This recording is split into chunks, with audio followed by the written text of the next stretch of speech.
Hello students, welcome back to our YouTube channel Hindi आइकर। आज हम हिंदी व्याकरण का टॉपिक समास पढ़ेंगे। अगर आपको ये वीडियो पसंद आती है तो लाइक करें, शेयर करें और सब्सक्राइब करें और बेल आइकन का बटन दबाना न भूलें ताकि आपको अगली वीडियो का नोटिफिकेशन जल्द से जल्द मिल सके। चलिए पढ़ते हैं समास।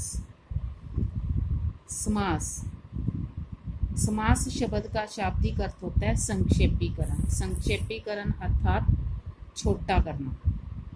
इसमें शब्दों के बीच की विभक्तियों से अभिप्राय चिन्हों का लोप करके एक नया शब्द बना दिया जाता है। जैसे राजा का दूत, राजदूत। इसी आधार पर हम समास की परिभाषा करते हैं। अब राजा का दूत, यहाँ का विभक्ति का लोप हो गया। लोप मतलब का विभक्ति यहाँ से हटा दी गई है, गायब कर दी गई है और शब्द क्या बन गया? राजदूत।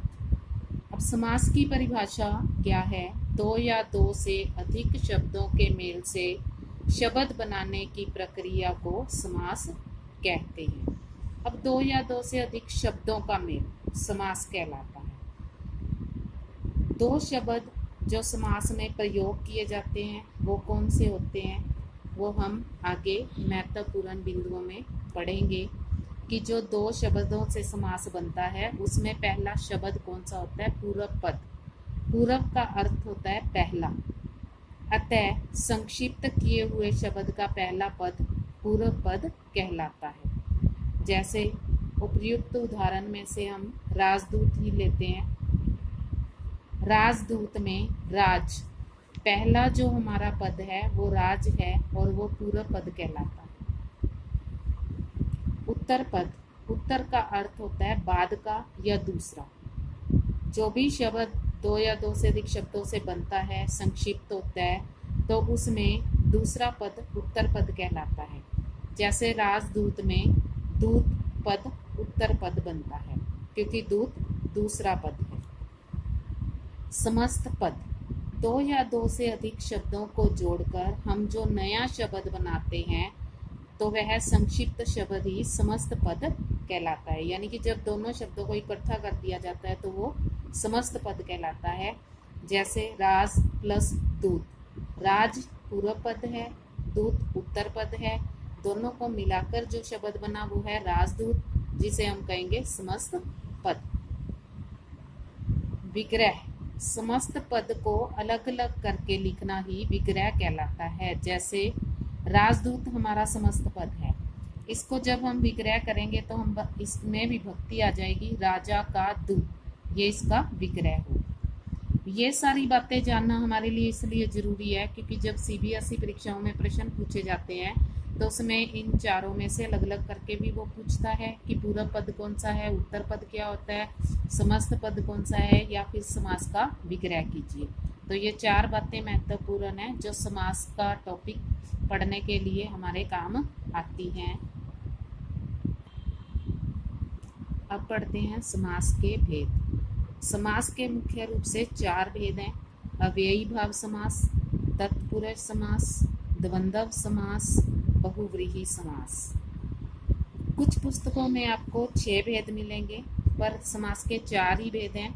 जो 2 हैं वो तत्पुरुष के ही उपभेद हैं, कर्मधारय समास और द्विगु समास। सबसे पहले हम करते हैं अव्ययी भाव समास। जिस समास में पूरक पद प्रधान, पूरक पद हम पहले समझ चुके हैं कि पूरक पद पहला पद होता है। पूरक पद प्रधान और अव्यय हो।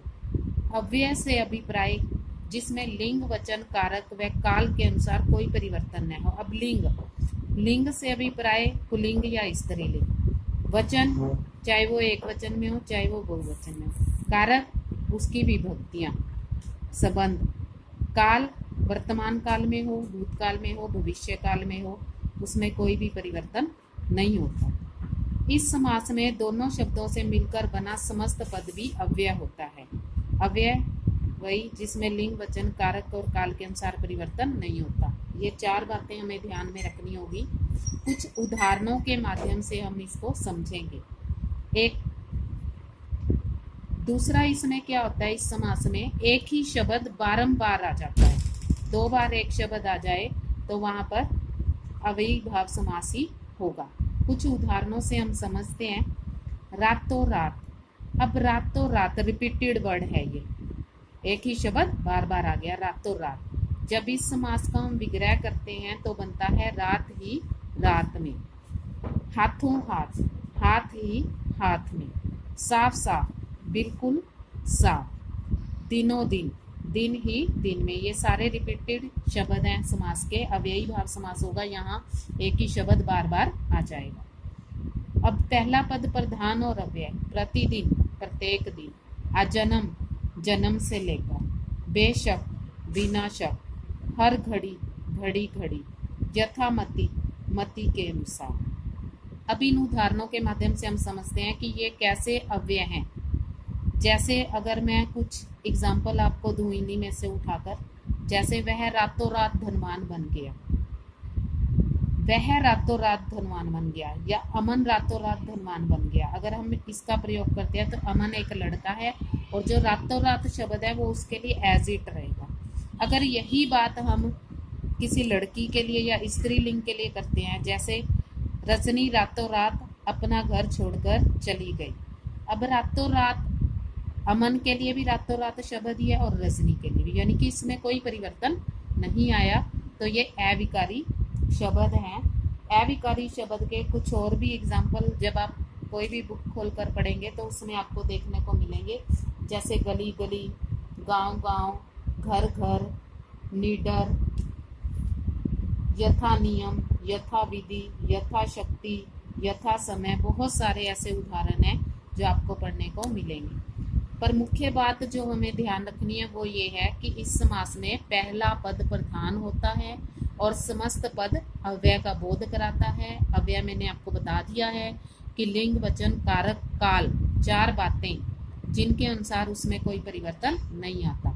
अगर हम भूतकाल की बात करते हैं, चाहे हम वर्तमान में उसको यूज कर रहे हैं, तो वो शब्द अव्यय ही रहेगा, वही रहेगा, उसमें कोई परिवर्तन नहीं आएगा।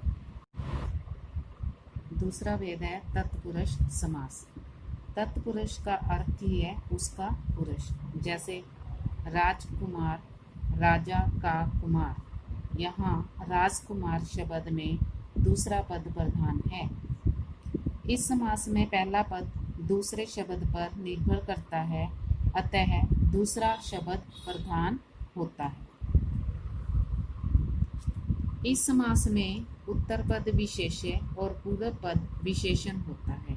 विशेष्य जिसकी विशेषता बताई जाती है, विशेषण जो शब्द विशेषता बताता है। जैसे रसोई के लिए घर, रसोई घर। यहाँ घर विशेष्य है और रसोई विशेषण, जिसमें घर की विशेषता बताई जा रही है कि वो रसोई के लिए ही घर है। समास प्रक्रिया में बीच की विभक्तियां, चिन्हों का लोप हो जाता है या चिन्ह गायब हो जाते हैं। कभी कभी बीच में आने वाली अनेक पदों का भी लोप हो जाता है। जैसे दही बड़ा, समस्त पद का विग्रह जब हम करेंगे तो दही में डूबा हुआ बड़ा। अब इसमें में डूबा हुआ 3 पदों का लोप हो गया, 3 पद गायब हो गए। जो विभक्तियां लुप्त होंगी वो कौन कौन सी है, वो हमारे कारक के आधार पर है। कर्ता और संबोधन, कर्ता और संबोधन कारक को इसमें शामिल नहीं किया गया। कर्म कारक, कर्म कारक की विभक्ति है को। करण कारक से साधन के अर्थ में या के द्वारा। संप्रदान कारक की विभक्ति रहेगी के लिए। अपादान की विभक्ति है से अलग होने के अर्थ में। संबंध की अभिव्यक्ति है काके की और अधिकरण की अभिव्यक्ति है में पर। और इन्हीं कारकों के आधार पर तत्पुरुष के भेदों के नाम रखे गए हैं। सबसे पहले है कर्म तत्पुरुष, जिसका चिन्ह है को। यहाँ समस्त पद में कर्म कारक की विभक्ति को का लोप हो जाता है, को विभक्ति गायब हो जाती है, वहाँ कर्म तत्पुरुष होगा। जैसे यश प्राप्त, यश को प्राप्त। परलोक गमन, परलोक को गमन। ग्राम गत, ग्राम को गया हुआ।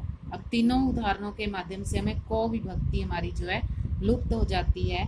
और कुछ ऐसे और भी कई उदाहरण हैं जिनके माध्यम से हम बता सकते हैं, जैसे मृत्यु प्राप्त, ग्रहगत, विदेशगत। ये सब उदाहरण तत्पुरुष, कर्म तत्पुरुष के हैं, क्योंकि इसमें को विभक्ति लुप्त हो गई है। दूसरा है हमारा करण तत्पुरुष। करण तत्पुरुष का चिन्ह है से, के द्वारा। जिस समस्त पद में करण कारक की विभक्ति से, के द्वारा का लोप हो जाता है उसे करण तत्पुरुष समास कहते हैं। जैसे सुर रचित, सुर द्वारा रचित। गुण युक्त, गुण से युक्त। हस्त लिखित, हस्त से लिखित। अब यहाँ बात आती है कि साधन, साधन इसमें साथ में रहता है, खत्म नहीं होता है। जैसे सुर रचित, सुर द्वारा रचित, यानी कि सूरदास ने कुछ लिखा है वो उसके द्वारा लिखा गया है। यहाँ द्वारा विभक्ति हमारी गायब हो गई है और समस्त पद क्या बन गया, सुर रचित। गुण युक्त, गुण से युक्त, गुणों से भरपूर। अब गुण उसके अंदर है, साधन उसके साथ है, तो इसकी विभक्ति से हटाकर क्या बन गया समस्त पद, गुण युक्त। हस्तलिखित का विग्रह क्या है, हस्त से लिखित, हाथ से लिखा, तो हस्तलिखित या समस्त पद बन गया और से विभक्ति यहाँ से गायब हो गई है। बहुत और भी उदाहरण हम इसके कर सकते हैं, जैसे भूख मरा, भूख से मरा हुआ। रोग मुक्त, रोग से मुक्त। मुंह मांगी, मुंह से मांगी। बहुत सारे उदाहरण आपको मिल जाएंगे। संप्रदान तत्पुरुष समास। संप्रदान का विभक्ति चिन्ह होता है के लिए। जिस समस्त पद में संप्रदान कारक की विभक्ति के लिए का लोप होता है वह संप्रदान तत्पुरुष कहलाता है। जैसे आराम कुर्सी, आराम के लिए कुर्सी। विद्यालय, विद्या के लिए आलय। हवन सामग्री, हवन के लिए सामग्री। अब के लिए विभक्ति यहाँ पर लुप्त हो गई है, जिसका समस्त पद बन गया है। आराम के लिए कुर्सी का समस्त पद है आराम कुर्सी। विद्या के लिए आलय, विद्यालय। हवन के लिए सामग्री, हवन सामग्री। बहुत सारे और भी उदाहरण हैं जिनके माध्यम से हम इसको समझ सकते हैं। जैसे गुरु दक्षिणा, गुरु के लिए दक्षिणा। राह खर्च, राह के लिए खर्च। हथकड़ी, हाथ के लिए कड़ी। ये सारे एग्जाम्पल संप्रदान तत्पुरुष के हैं। अपादान तत्पुरुष। जिस समस्त पद में अपादान कारक की विभक्ति से का लोप होता है उसे अपादान तत्पुरुष कहते हैं। इसमें जो से शब्द है वो से विभक्ति है हमारी, वो अलग होने के रूप में होती है। जैसे गुणहीन, विग्रह करने पर बन गया गुण से हीन, यानी कि गुण जो है उसके अंदर से खत्म हो गए हैं। पथ भ्रष्ट, पथ से भ्रष्ट, वो अपने मार्ग से भ्रष्ट हो गया, मार्ग से हट गया। देश निकाला, देश से निकाला। अब यहाँ यानी कि उसको देश से बाहर कर दिया गया। यहाँ सारी चीजें जो है साधन है वो अलग हो रहा है इनसे। और करण तत्पुरुष में क्या होता है, साधन साथ में रहता है। अपादान तत्पुरुष में साधन उनसे अलग हो जाता है। अपादान तत्पुरुष के और भी हम उदाहरण हमें देखने को मिलते हैं, जैसे पाप मुक्त, पाप से मुक्त। धर्म भ्रष्ट, धर्म से भ्रष्ट। भय मुक्त, भय से मुक्त। जैसे जन्म आन, जन्म से अंधा। धनहीन, धन से हीन। बहुत सारे उदाहरण हम इसके और पुस्तकों में देख सकते हैं। संबंध तत्पुरुष। जिस समस्त पद में संबंध कारक की विभक्ति का के की का लोप हो उसे संबंध तत्पुरुष कहते हैं। जैसे राष्ट्रपति, राष्ट्र का पति। अब यहाँ का विभक्ति का लोप हो गया, राष्ट्र का पति। समस्त पद क्या बन गया, राष्ट्रपति। आज्ञा अनुसार, आज्ञा के अनुसार। के विभक्ति का लोप हो रहा है, आज्ञा अनुसार। जल धारा, जल की धारा। की विभक्ति का लोप हो रहा है, यहाँ पर समस्त पद हमारा क्या है, जल धारा। ऐसे और भी बहुत सारे उदाहरण हम ले सकते हैं, जैसे गंगा तट, गंगा का तट। घुड़ दौड़, घोड़ों की दौड़। देशवासी, देश का वासी। पुस्तकालय, पुस्तक का आलय। यहाँ सारे संबंध कारक के उदाहरण है। अधिकरण तत्पुरुष, जिस समस्त पद में अधिकरण कारक की विभक्ति में पर का लोप हो वहां अधिकरण तत्पुरुष होगा। जैसे सिर दर्द, सिर में दर्द, में विभक्ति यहाँ पर लुप्त हो गई है और समस्त पद बन गया सिर दर्द। आप बीती, आप पर बीती, पर यहाँ से गायब हो गया है, आप बीती समस्त पद। घुड़सवार, घोड़े पर सवार। युद्धवीर, युद्ध में वीर, में और पर विभक्ति का यहाँ पर लोप हो जाता है, वहां पर होता है अधिकरण तत्पुरुष। अधिकरण तत्पुरुष के भी हम और भी उदाहरण बहुत सारे देख सकते हैं। जैसे आनंद मगन, आनंद में मगन। युद्धवीर, युद्ध में वीर। शरणागत, शरण में आगत।